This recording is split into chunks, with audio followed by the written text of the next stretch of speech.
Alexandra DeschampsSonsino. She's an industrial designer, or trained as an industrial designer, and she worked in the UK as the first distributor of the Arduino, which you might have heard of. And she's done a lot of work around using sort of Arduino as a popular open source education tool, and some of that work is now part of the permanent collection of the New York Museum of Modern Art and the London Design Museum. She's been organizing the London Internet of Things meetup since 2011, and since June last year, she's been steering the community effort to build a certification mark for connected products that encourages open source principles, transparency, secure design, and manufacturing transparency. And she's writing a book on smart homes. And without more ado, let's hear Alexandra. So now let's see if we can hear you this time. Can you hear me? Yes. Oh gosh. Okay. Good morning, everyone. Thank you for having me. And thank you to the Internet Governance Lab and Internet Society for having me come and speak about the stuff that we're doing. If you want to sort of connect with me on IoT Watch on Twitter, just in case.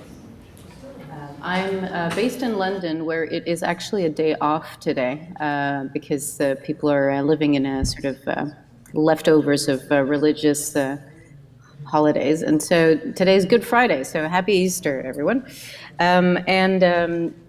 What I wanted to talk about is something called the Open IoT Mark. So if you go to iotmark.org, you will find some of the background to what I'll be sharing with you today. I'm going to share with you a little presentation which hopefully will work. Let's see if this works out.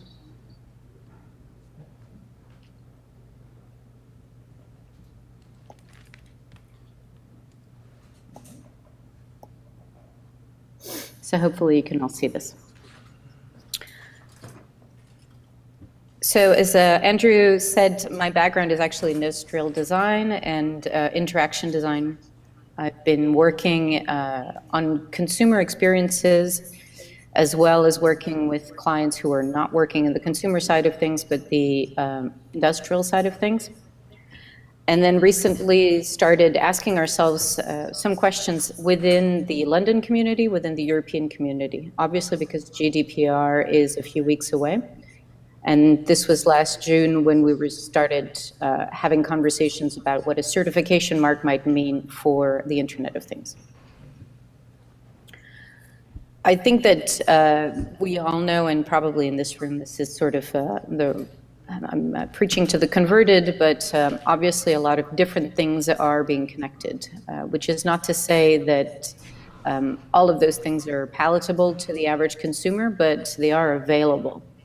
So for the average person, they might find value in connecting some of these things and not others. Within that choice that we're given as consumers, there is a lack of trust around who we should be giving our money to and which of the connected product experiences we should be buying into and which are a little bit less interesting. Because ultimately, from a technical standpoint, there's only really 4-ish choices as to how a connected product can exist in the world. And most of these things can be, to a degree, hacked. Whether that's at a hardware level, at a firmware level, at a server level, there's a degree of vulnerability that then translates into a risk to a consumer. We also have things that are sort of, very basically badly designed, usually. A friend of mine made a point very recently that he owned a food blender that he'd had for the last 25 years and was very proud of this. This hardly happens anymore. We have planned obsolescence from the get-go and even more aggressively in connected products and electronics products. And really, there's currently no documented, quote-unquote, right way of designing a connected product. So if you were an industrial designer, or you're the founder of a young IoT startup, or you are an engineer, there's no there are books you can buy, obviously, but there's no sort of checklist for you to look at to say, okay, well, I'm broadly doing the right thing, or I'm designing this in the right way. There's obviously no professional body around this space. There's no sort of iron ring or code of conduct around IoT. This obviously exposes people to lots of weird consumer experiences. So that might be companies that actually put things out in the market that have sometimes absolutely no claims or no basis for the claims that they're making. It might mean that people have very aggressive relationships to the hardware. In some cases, that might mean a car, which if you do not keep up the payments for that car can be remotely turned off. So the car becomes sort of a slave to the software and to the service experience that you might signed up to. And of course, we have connected products that can sit in someone's home, but also in multiple people's homes. So I bought the equivalent of Nest in the UK, which is Hive. And I got Hive installed. I then moved and called Hive and said, can I have my smart thermostat, and kind of moved to the other apartment. In the UK, it is illegal to do your own sort of electricals. And the company said, no, but we can give you a £50 rebate on the next one. And that in itself is annoying already, but the fact is that I still have digitally access to my old apartment's thermostat. So if I was a terrible person, could remotely control my old apartment's thermostat. Still to this day, I had to create another user account with another email address, and there was no way for me to sort of disentangle myself and really hand over that product experience to the new owners. We have also people who are extremely aggressive when it comes to sort of T&Cs and privacy policies.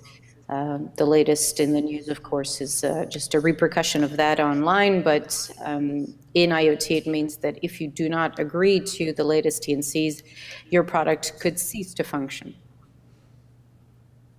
And of course, more public acquisitions don't necessarily mean that they turn into good consumer experiences. So in the case of a product called Revolve, which was acquired by Nest before their acquisition by Google, within 6 months, that product was actually bricked and no support was given. Consumers were just left to their own devices, no pun intended. I'll skip over this one, this is not too great. So in the UK, of course, we are still in the European Union until next year. And so we have GDPR on our doorstep, which does mean a bunch of different things to a bunch of different people. But in IoT, as a community, we started thinking about what it might mean for hardware. GDPR in itself is not necessarily targeting a hardware experience, but just a digital experience at large. Of course, that has repercussions on IoT products.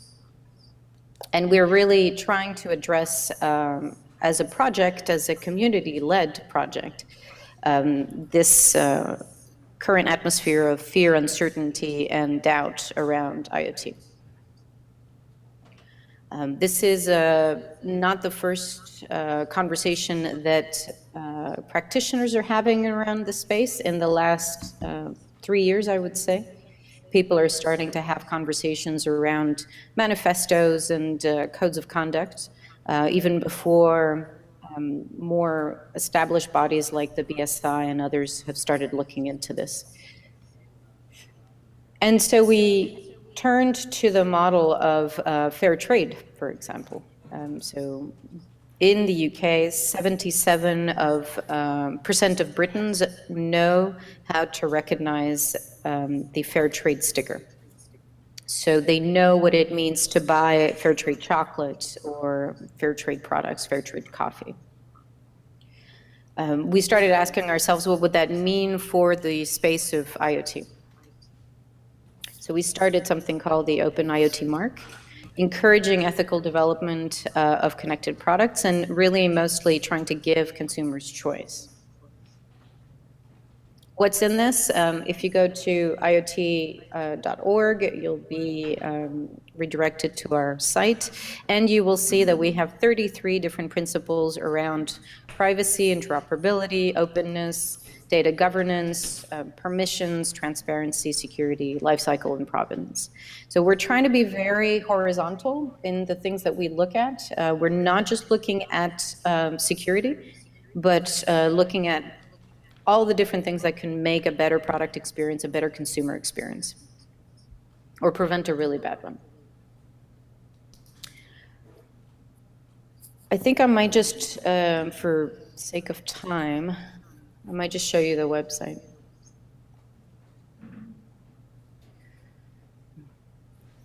Spell it, that'd be great.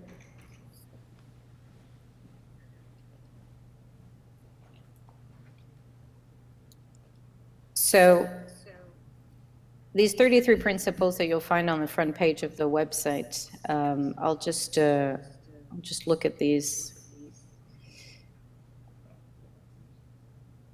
So we've tiered them.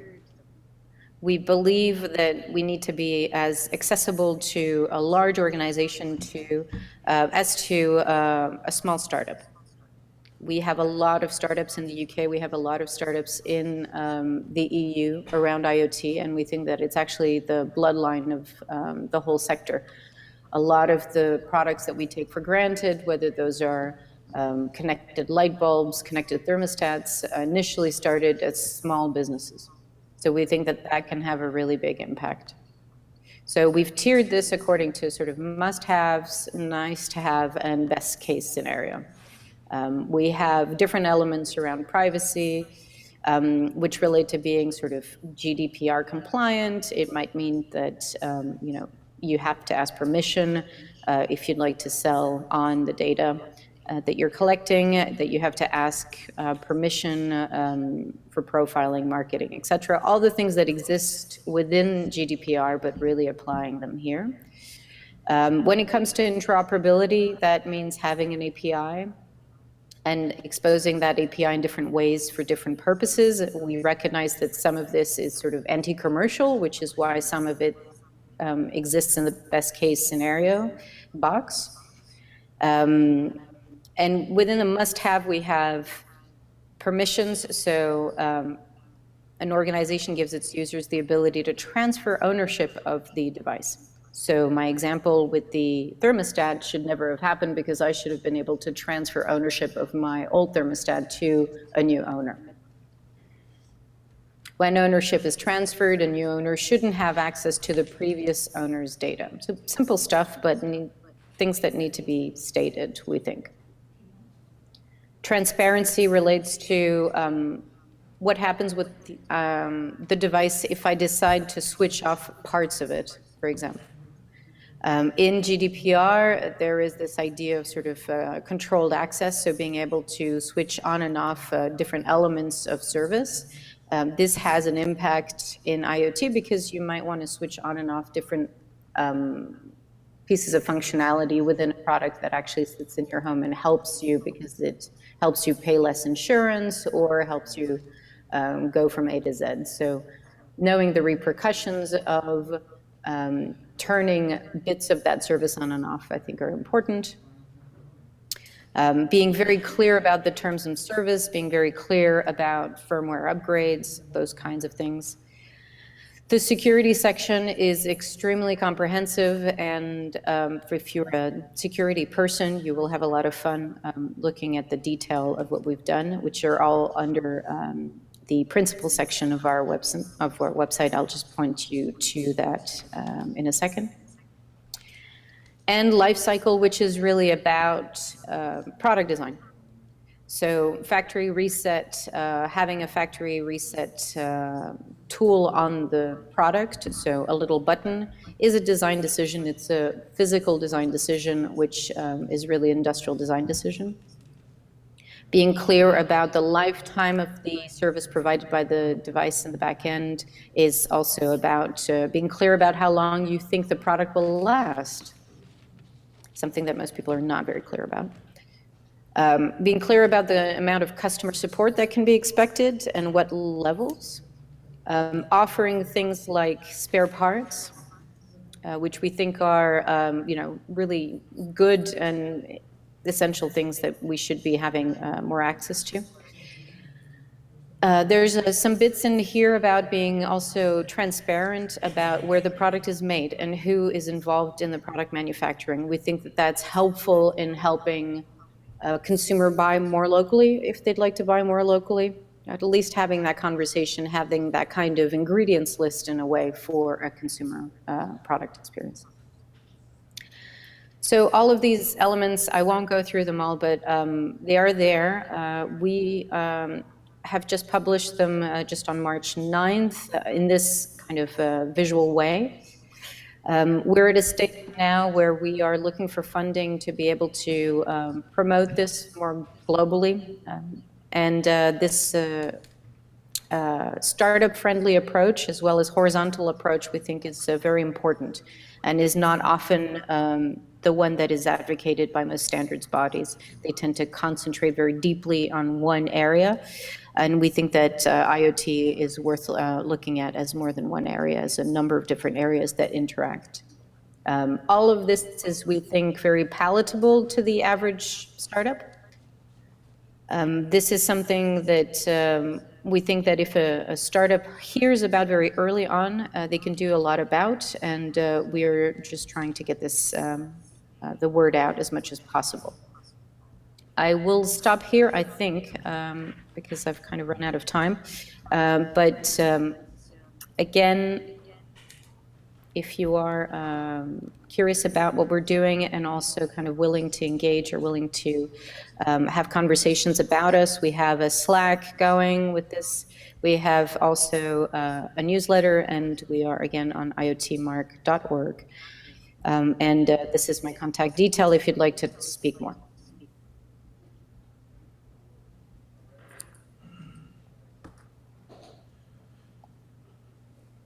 Thank you, Alex. So we're going to be, there you are. So we're going to be taking you off the big screen. You'll be able to see us, but you won't. I'm not sure if you'll be able to hear us from there, so you can follow along on the live stream. But don't go away, because when it's time for Q&A, then we'll be bringing you back.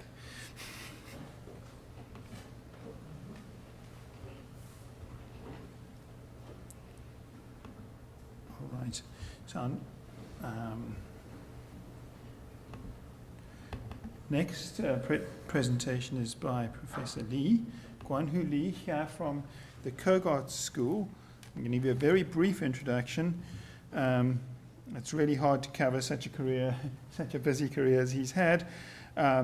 Originally from Korea, he teaches MBA students here at Kogart, and around digital innovation, digital transformation, including the Internet of Things, digital healthcare, smart governance, business model innovation, software development, agility and complexity, project management.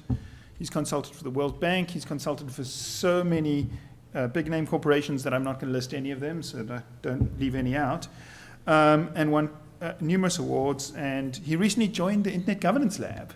So this is his first public outing as a faculty fellow of the Internet Governance Lab. And today he's going to talk to us about security issues around the Internet of Things.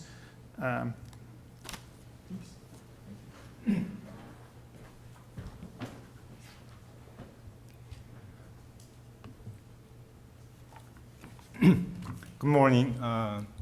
Thank you, Andrew, for kind introduction. It's very good to be here. By the way, how much time do I have, Andrew? 10 minutes? 15 minutes. Okay, that's great. So what I'd like to present today is how we can address some of the cybersecurity and privacy-related issues relating to IoT. So this presentation is a summary of my report that is coming out, that is going to be published by Atlantic Council, the think tank. And then the project was funded partly by Atlantic Council and also South Korean Ministry of Industry and Trade. So first of all, I'd like to talk a little bit about security-related risks of the IoT, and then I'll present recommendations mainly for the governments and also policymakers. And also these recommendations have some implications for industry stakeholders as well. So according to a recent study, more than 70% of commonly used IoT devices and systems have vulnerabilities, ranging from inadequate passwords and to more serious issues. And some of the IoT devices are very small, tiny, and light, and then consume very low power. So those small IoT specialized devices do not have adequate processing power to maintain high-level security measures. Another risk is, as you may know, many research firms predict that in 5-10 years out, we are going to have billions or even tens of billions of devices connected to the internet. So naturally, we have an extremely large number of targets for cyber threats. And IoT security is not simply a technological issue, but it's rather an enterprise-wide risk, and also even supply chain level risk. And IoT also increases privacy concerns by consumers and users.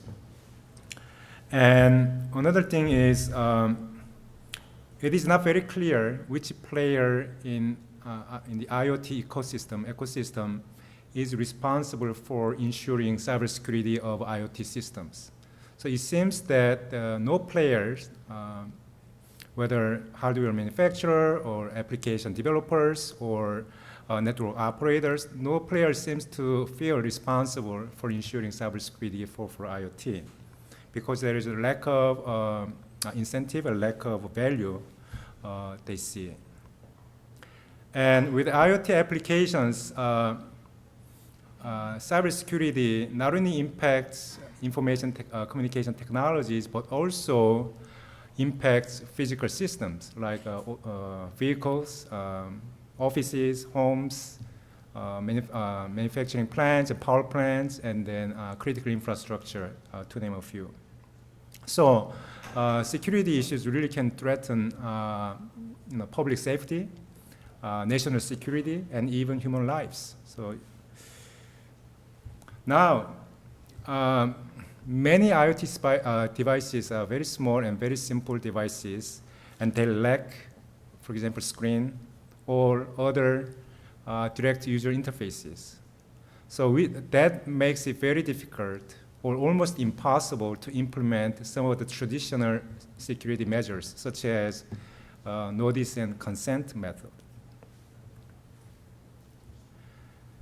Now, the same IoT devices may be installed and used in many different countries, many different parts of the world, collecting data and then sending data over to the cloud across borders. And these IoT devices may be subject to security and privacy requirements in multiple jurisdictions. So Alex talked about the General Data Protection Regulation that is going to go effective very soon in EU, and also China has a new last year new cybersecurity law, right? So we need to be able to navigate and also understand different requirements across borders. So that's another challenge as well as risk. Now, as IoT devices become commonly used, consumers and users become desensitized to vulnerabilities they have, and they don't even realize how their data is being used, and then some people, they don't even care how their data is being used. So that's a big risk. Now I'd like to switch the gear to talk about some of the recommendations I brought in my report. The report is coming out in 2 weeks. I'll be happy to share with you. And then again, these recommendations are mainly for governments and the policymakers. but also have implications for industry partners, industry stakeholders. First, the governments should actively encourage the universal adoption of a common and flexible cybersecurity framework. A good candidate for such a common framework is NIST, a framework for critical infrastructure cybersecurity. And by encouraging the universal adoption of such common framework, we could improve our ability to communicate the cybersecurity issues effectively and efficiently and also clearly. And also that framework improves our ability to identify key issues, commonly recognized issues in the context of overarching framework, and also improves our ability to benchmark across different industries. So there is a lot of benefits of adopting common, flexible, high-level cybersecurity framework, which is going to serve as a foundation for multilateral cooperation and collaboration engagement with the other countries. So in addition to adopting the common, flexible, high-level framework, cybersecurity framework, we also should encourage the development of international standards for IoT cybersecurity. So Alex should talk about her IoT mark, but if a common framework, NIST framework, serves as a high-level foundation, the international standards really give us more clear, more specific ways of designing and producing IoT devices securely. And so we are the world is just beginning to witness early development of such international IoT standards. For example, ISO IEC CD 30141, which is IoT reference architecture, is being developed, and there are other standards under development as well.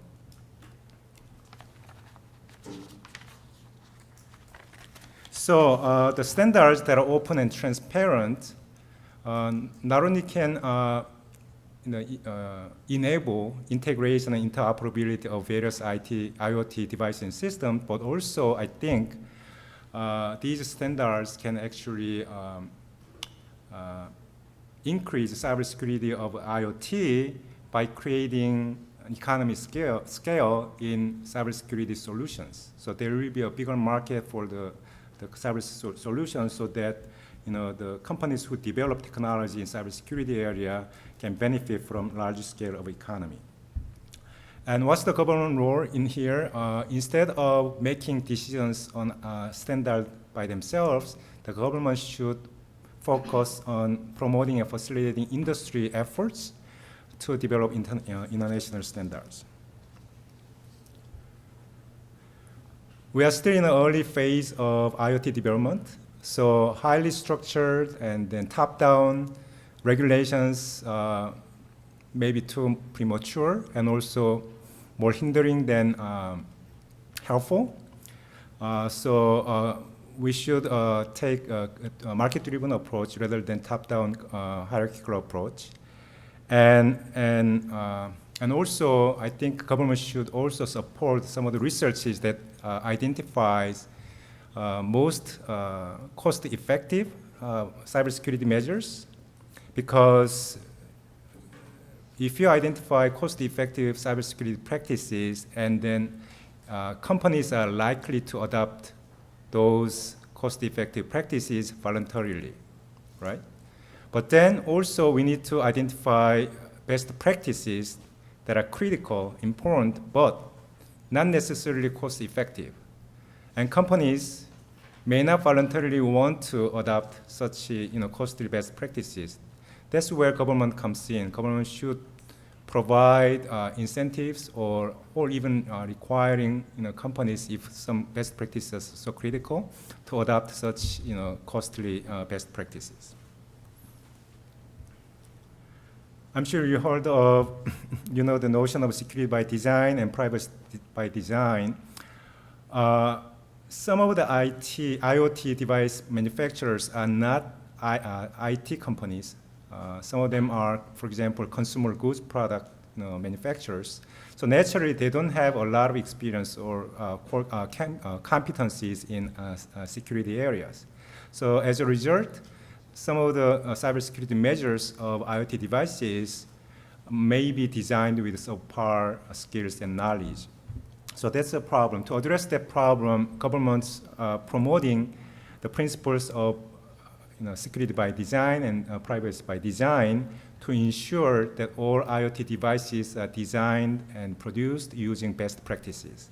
So the by design principles essentially mean that cybersecurity and privacy issues should be considered and addressed at the earliest stage of product development rather than as add-ons or aftermarket solutions.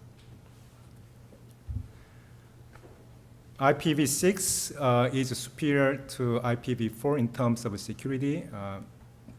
I know that Laura wrote a dissertation about IPv6. It's better than IPv4 in part that because it has a more secure, for example, host name resolution.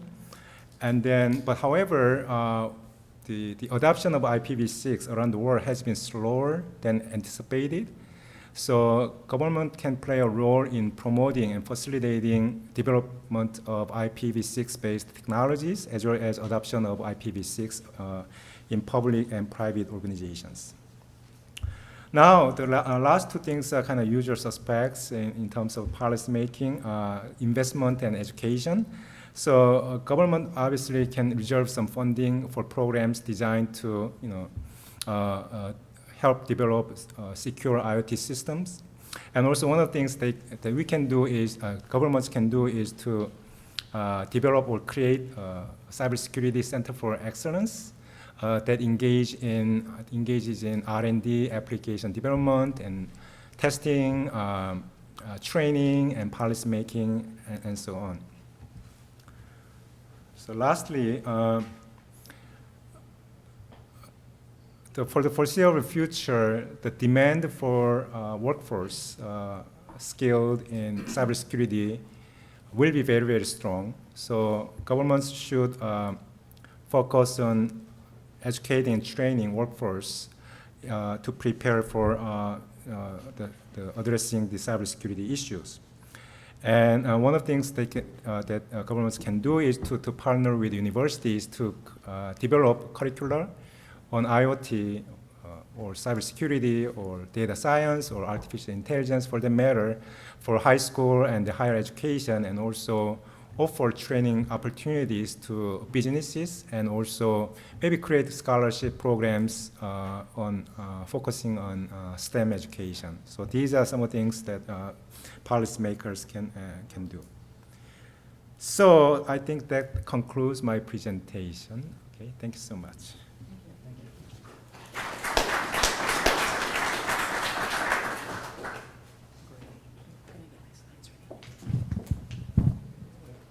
Thank you very much.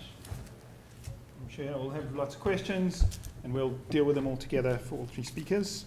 So it seems a little strange that I'm introducing Professor Laura DeNardis here at the School of Communications, because she's the person who hired me here. As most of you know, she's a globally recognized Internet governance scholar. She's director of the Internet Governance Lab and a professor here at American University. She's written a number of books. The one I think is most important is the one I wrote a chapter in, Opening Standards. But other people think that protocol politics, the globalization of Internet governance is important. Other people say the fight, the global war for Internet governance is important. So you can choose your favorite. This is a great opportunity for us to congratulate her. She just won the University Faculty Award 2018.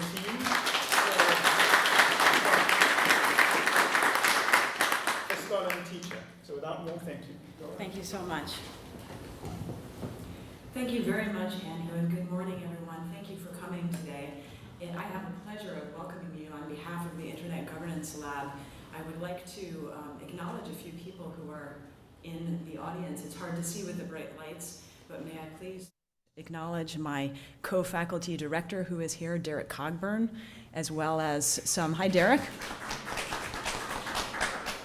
and a fellow internet governance scholar, of course. And we have some faculty fellows in the room. In addition to Professor Lee, we have Professor Sinreich, Aram Sinreich, who will be moderating the next panel, and Professor Afterheide. If there are others here, I can't see you, but welcome to faculty fellows. And of course, what makes the lab great is our doctoral fellows. So thank you for those of our doctoral fellows who are here today. Now, I should say, and I'm addressing this to the PhD students, well, we have some great luminaries come to campus. We had Barack Obama come to talk. I had the pleasure of listening to him speak. We have someone here who, to our doctoral fellows, is more famous than Barack Obama. And I just want to acknowledge that one of the fathers of the internet is in the room, Steve Crocker, who wrote RFC 1. So thank you for coming.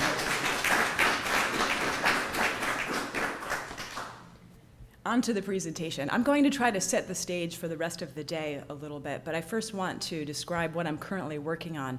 As both an engineer and an internet governance scholar, what I study is the politics of infrastructure, especially the things that you can't see when you're using the internet, like protocols, routing infrastructures, addressing, network interconnection, the technologies that keep the internet operational, and the enactment of policy around those technologies.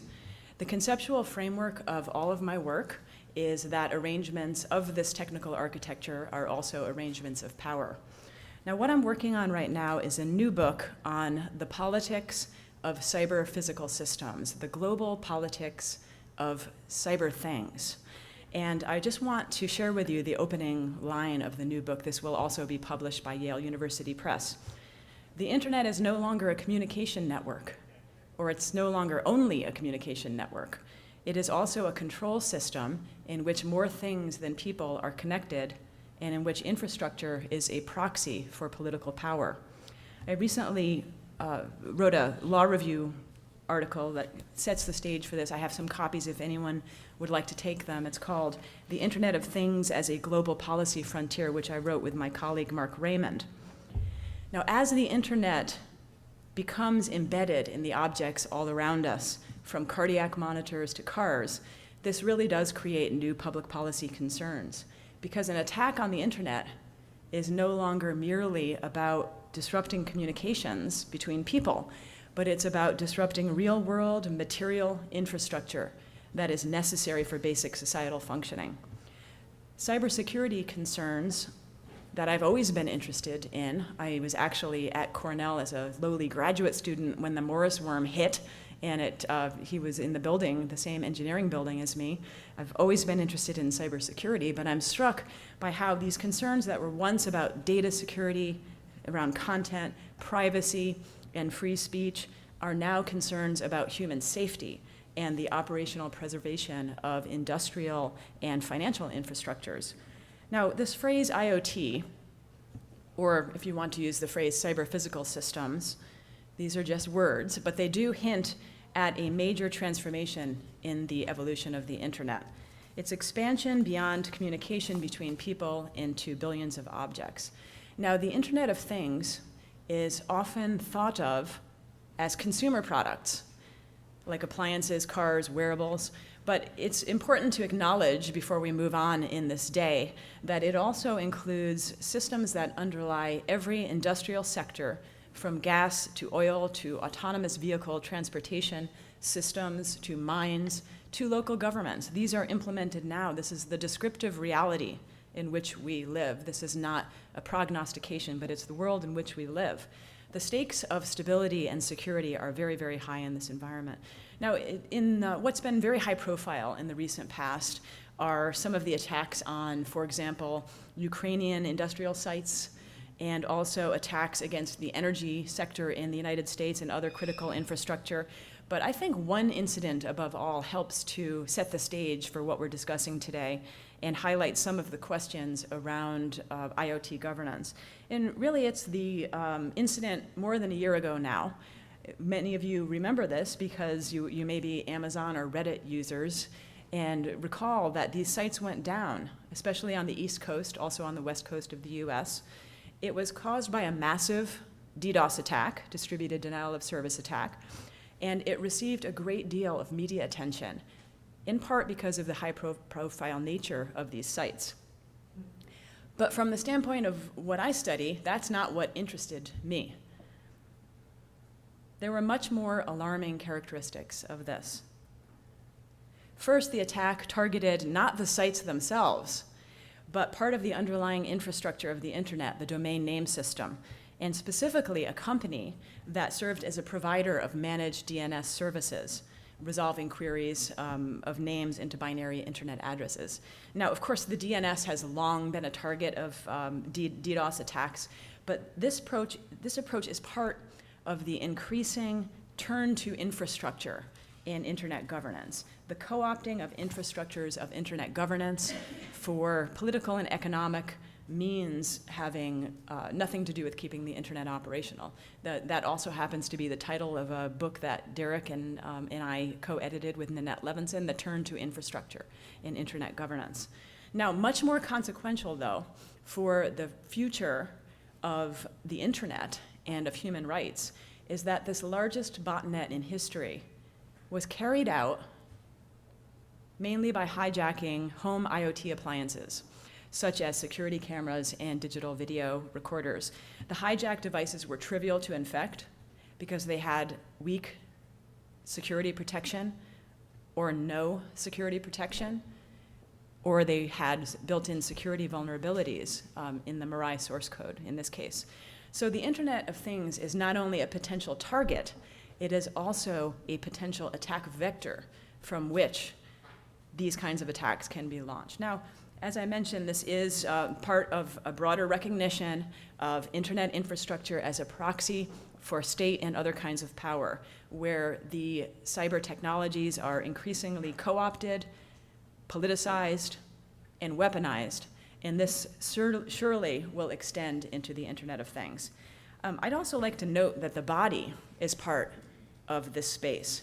The body is part of the interconnected object space via wearable technologies, cardiac devices, implantable devices, and digital medical monitoring systems in particular. The thing in the Internet of Things embodies biological and neurological processes, and it's important to acknowledge that. So not just wearable fitness monitoring devices, but other things that penetrate the body in different ways and touch the body in different ways and are involved in medical monitoring, diagnoses, and healthcare delivery. What can this data be used for? The advantage of having this kind of data collection and interventions into the biological space are obvious for healthcare efficiencies and making people's lives better. But also, they could be used for determinations of health insurance and potentially employment discrimination. This is why we have an afternoon panel on, that will touch on these kinds of issues. Will privacy be possible in this context? The US, I'm obsessed with reading different kinds of security notifications. That's what I do every day. But the FDA issued a safety warning about cybersecurity vulnerabilities in radio frequency-enabled implantable cardiac devices. Translation, that's pacemakers. So a new, more urgent set of questions is arising. This is not about my ability to send a text message. It's about people's ability to keep their implantable cardiac devices working. Now, whether consumer objects or industrial systems, the IoT is not merely a local question. It can seem that way because the technologies themselves can be local, but they are international cyber policy concerns, which is what led Mark Raymond and I to write the paper about the IR international relations considerations of this. Because the materiality, though, is so local, it really can seem like a local policy issue. But the underlying technologies, and students understand this well, they're doing cutting-edge research on issues behind the scenes and all of the technologies that we can't see right now. These are border agnostic. They're distributed, they're decentralized. And these cross-border kinds of policy issues can be divided into a number of overlapping concerns. Now, certainly, I'll mention the most provocative one first. Cyber war involving IoT has to be part of internet governance discussions. It was once a mantra said in rooms like this over and over again. In fact, I think I might have said it myself once, that no bullets would ever be fired in cyberspace. But we can't say that anymore. The expansion of the internet into real-world, everyday objects, logistical networks, and industrial systems greatly expands the national security threat matrix, the types of foreign intelligence possible, and what counts as cyber offense. This is not an entirely new issue, of course. The 2010 Stuxnet worm targeting Iranian nuclear reactors was certainly an example of this, and the intersection between cyber physical systems. Remember, we're not just talking about consumer appliances, but digitally embedded cyber objects. Nation-state conflict and these kinds of architectures are entangled. States will continue, it is likely, no matter what we recommend today, to stockpile, develop, use cyber offense capabilities in the event of armed conflict or even without armed conflict.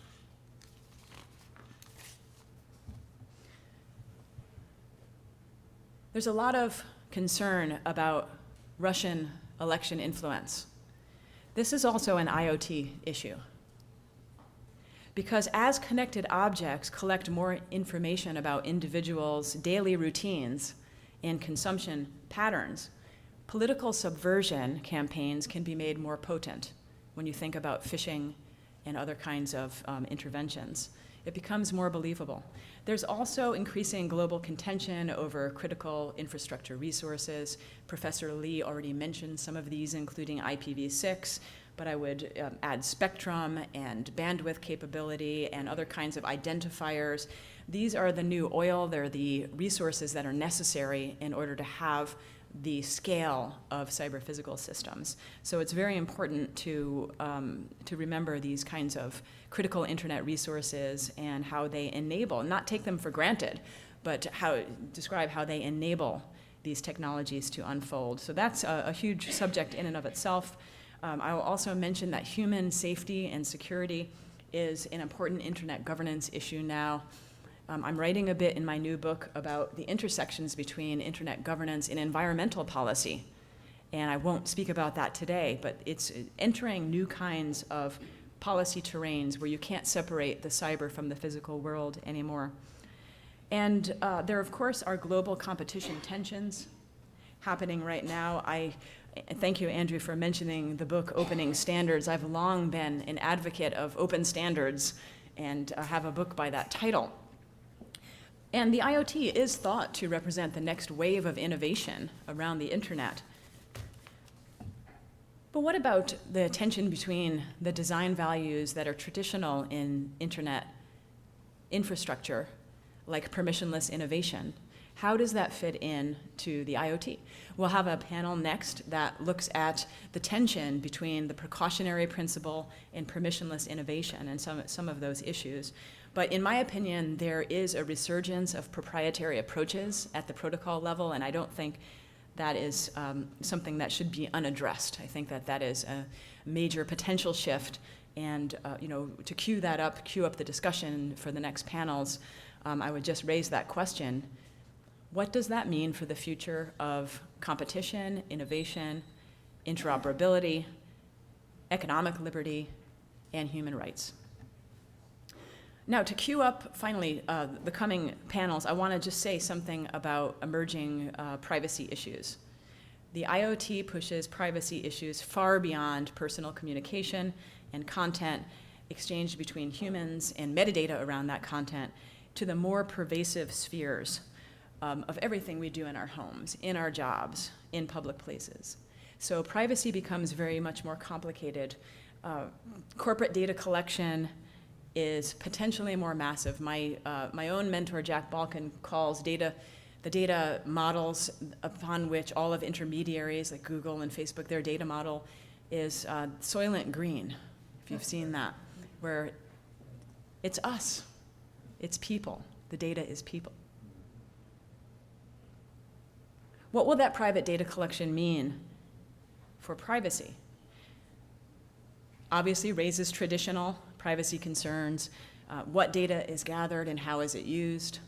Remember how Ron Deaver in his book Black Code called this a giant python sucking up people and consuming them and spitting them out. There are a lot of metaphors about this, but who sees it? How is it retained? For how long? How is it stored? To what extent is it anonymized, personalized? Is it encrypted in transit and at rest? I would like to just mention, throw out another concern here, that consent is complicated in this space. How do you do consent with no screens? Is a question. So conveying or updating a privacy policy is a little bit more difficult. Already has been mentioned today, the problem of transference of devices and how you transfer that. So there are many kinds of privacy problems, and really technology policy has to be reconceptualized around this. I'll give one final thought before I turn it back over to Andrew. And that's, we know that cyber-physical systems, that the IoT raises the stakes of a number of important issues in society. It raises the stakes of the importance of governance. And by governance, I never just mean governments. I mean policies that are enacted by the private sector, the privatization of governance. I mean the policies that are enacted by technical design, arrangements of architecture, new global institutions. We know that it's becoming more complicated to keep the internet operational when you think about the heterogeneous nature of this. But it also questions some norms of internet governance. And by questioning this, I'm just questioning myself. What are some of the norms of internet governance? What about immunity from liability for information intermediaries? That's a handful. But who are the intermediaries in the Internet of Things, and when should they be liable? It has been important for there to be immunity from liability in order for innovation to proceed. But what does that look like with the IoT? Who's accountable for decisions that are made by driverless cars, for example? So as outages in cyberspace bleed into the real world, and the problem is not just about stealing money or about stealing content, this is a very important issue. How does multi-stakeholder governance work in the IoT space is another question. And then finally, I've been such an advocate, and I still am, of a universal internet, and I think that's incredibly important.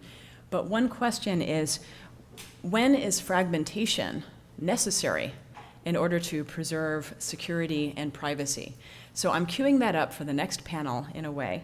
And as internet governance becomes complicated in this world in which there is a magnitude so much greater of things than people communicating over the internet, where you have industrial systems and home appliances and the internet of self in the body, and there are more of these devices connected than people on the planet, it is an opportunity to rethink some of the norms of internet governance and how we can move into the next half century of the internet in a way that preserves some of the core features of the architecture, the ability to have interoperability, but also to factor in safety and security. So I'll leave with just the statement that I leave every presentation with, and that is that cybersecurity is now the great human rights issue of our time, which is why I'm very grateful that we could convene this today. I want to thank my colleague, Dr. Andrew Rens, for organizing it. Thank you all for coming, and thank you for listening.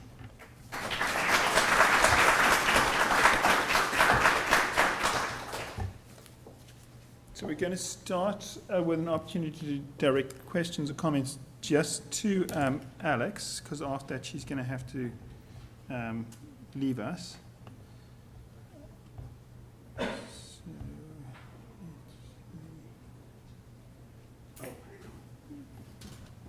We'll see if we can hear you in a moment, and whether you can hear us. Can you hear us? Alex, you can hear us? Yes. Great. Okay. Good. We'll try and use it.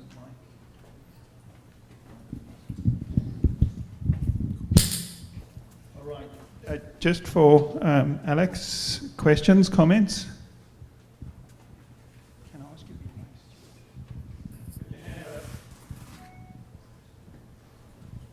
You have a question over here? Thanks, Brian.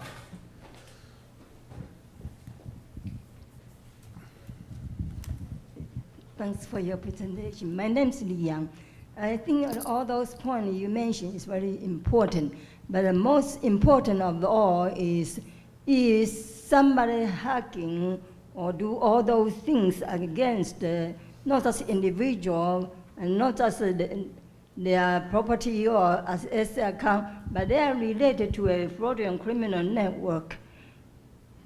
And that is really penetrate to everywhere, especially now. They have a PPP, you call public-private partnership, and that is really expansion of just extreme fraudulent criminal network, and that's including people's life.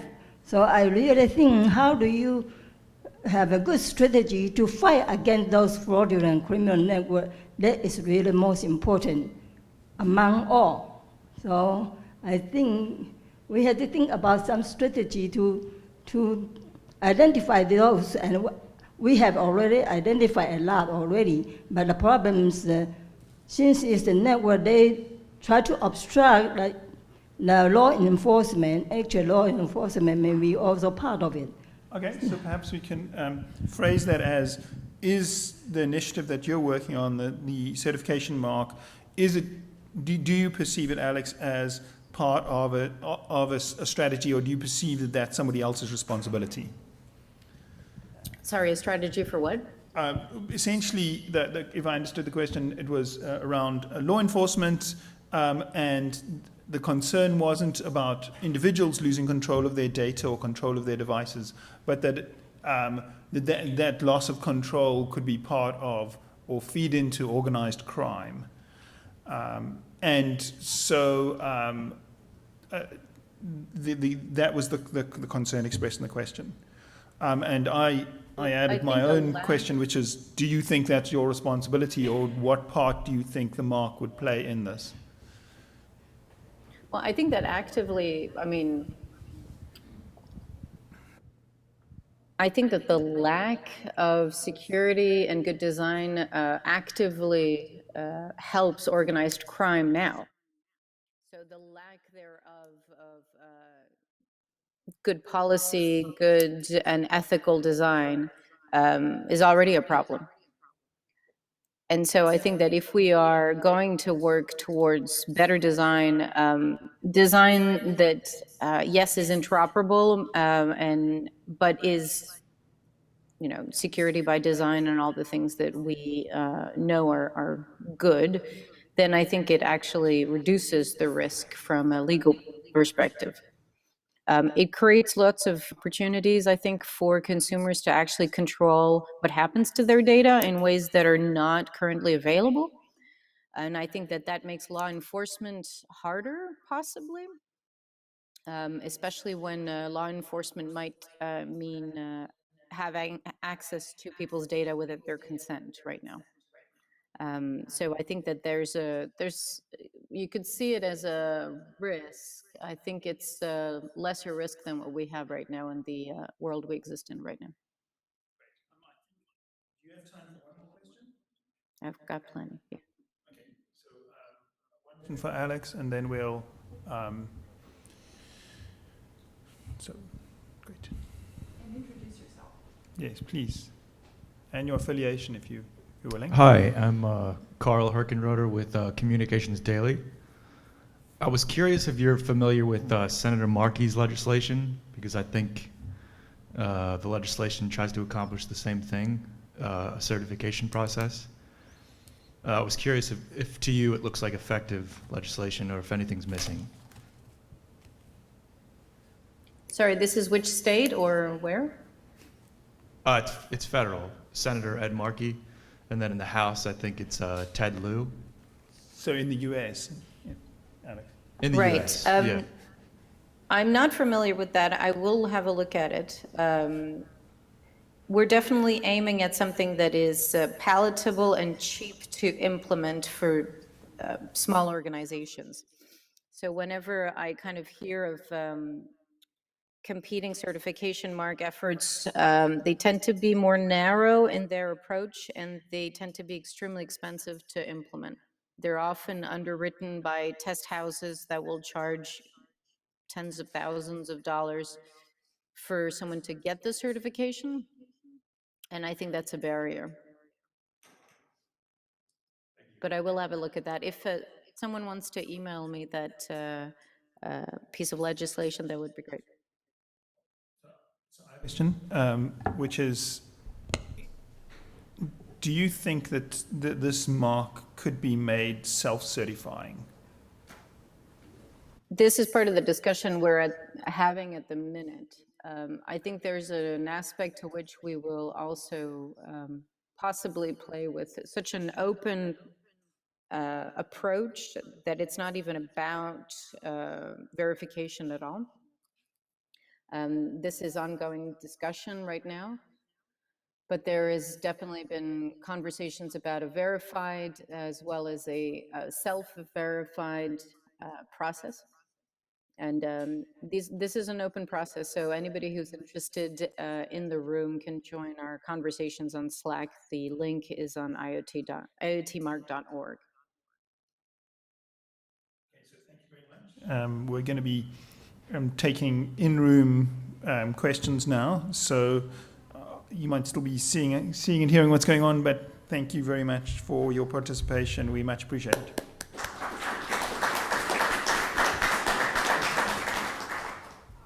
All right. Questions for our other panelists? I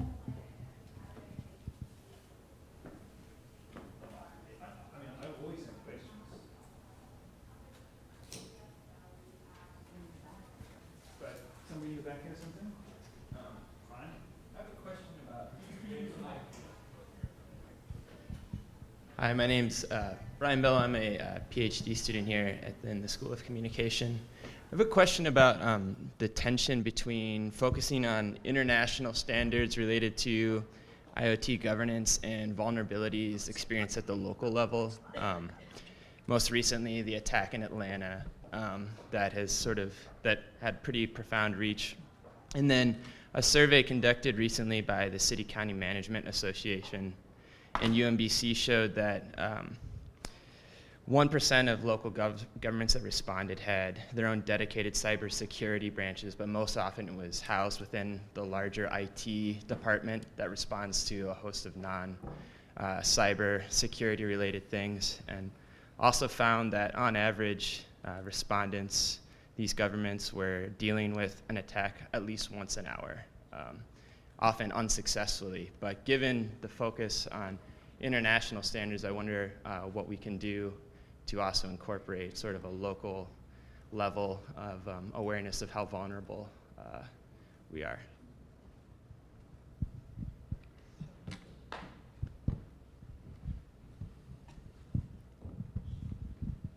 Hi, Brian. Is this mic on? Okay. Let me first say, tying it to one of the previous questions, that it may not be a perfect analogy to describe attacks by networks of, like criminal actors, right? The threat is so much more diffuse than that. It's so much more diversified. It's so much more complicated. For example, you may have seen that the Department of Justice announced the guilty pleas in the case of the Mirai botnet, which took down which used the IoT devices, infiltrated them, and then executed a distributed denial of service attack. This was an international attack. It was distributed around the world.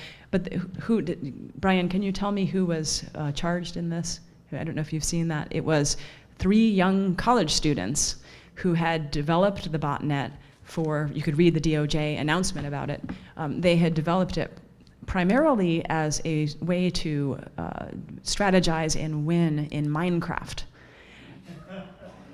Their botnet made it to the dark web, and I don't know the details of it from there, but somehow or other it got out in the open. Now this is an example of the local is global.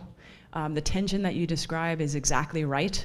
But I would challenge some of the suppositions that have already been suggested here. I don't think we have international standards yet for security. I think that's a work in progress. I don't think we have them where there are developing standards, especially between governments. They're norms, they don't have a lot of teeth. And a lot of the governments that subscribe to these actually have poor track records in terms of enacting cybersecurity attacks and in stockpiling zero-day exploits, for example. So this is something that requires a great deal more attention. And I'll just say I don't think it's right when you think about the stakes of what a cybersecurity breach can enact now. In taking down a hospital. I don't think that I think the time has come and gone when it should be okay for a government to stockpile knowledge of a vulnerability in these core systems. So we have to raise the stakes of cybersecurity, and while recognizing that the local is global, and it's very difficult to distinguish between the local and the global. You can see that with the GDPR, that's something hot on the burner right now. A regulation in the European Union is affecting things like the WHOIS system and the DNS, and affecting what Google does in the US. That's an example of a global policy being a concern that far transcends the borders of where that policy is, in the same way that local technologies and the insecurities that they can have can affect global policy and global human rights. Because when someone comes home from the hospital with a new baby, they set up the baby monitor, they're very nervous. The last thing they're going to do is put a password on that thing and be concerned about security. That baby monitor can then be exploited and hack a server in Syria. So the global is local. Can I add just quickly? Okay, so if I may add to that.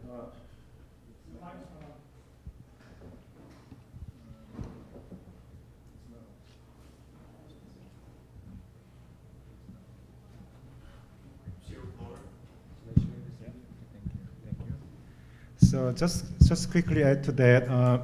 So, like Laura pointed out, international standards for IoT security is still work in progress process, and also not just IoT security standards, but also in general, international standards are meant to be minimum requirements or expectation rather than best practices. So it's good to have a common international standards in place, but it does not guarantee the protection of our information asset, because it doesn't really reflect the best practices. And also, in terms of role of local government or companies or individuals, there's a huge shortage in cybersecurity workforce in general. So it's just not the government issue, but also companies. They try to hire cybersecurity specialists, but they can't find enough. That's one issue. And also, some of the cybersecurity measures and protocols in place today, they tend to focus too much on compliance rather than actual effectiveness. So a lot of employees or users tend to look at them as unnecessary burden or bureaucratic red tapes rather than helping them to protect their data. So that's something we need to work on.